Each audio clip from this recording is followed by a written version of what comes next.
ஜீவிக்கிறீங்களோ, யார் கையில் சுத்தமா இருக்கிறீங்களோ, உண்மையா யார் ஜீவிக்கிறீங்களோ, அவங்க தேவத்தை ஆராதிக்கும் போது பரலோகம் இறங்கி வரும். ஆமென். ஹalleluya.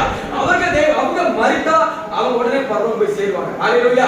இறைவாதத்துல போய் சேருவாங்க. எத்தனை பேருக்கு நம்பிக்கை இருக்கு? ஆமென். நான் மரித்தா பரலோகம் போய் சேருவேன். ஆமென். ஹalleluya.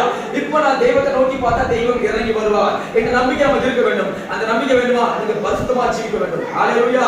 நீங்க பரிசுத்தமா இருக்க வேண்டும். ஆமென். தெய்வம் எதிர்பார்க்கிற காரியம் பரிசுத்தம். ஆமென். ஹalleluya.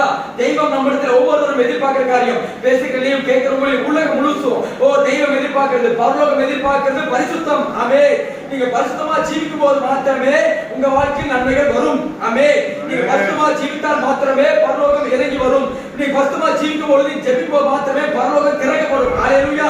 பரலோகம் திறக்கப்படும், தெய்வம் இறங்கி வருவார். ஹalleluya. அவர் இறங்கி வரும்போது நன்மைகள் நடக்கும். எத்தனை பேர் நம்பிக்கை இருக்கு? ஆமென். ஹalleluya. இந்த பரிசுத்தமா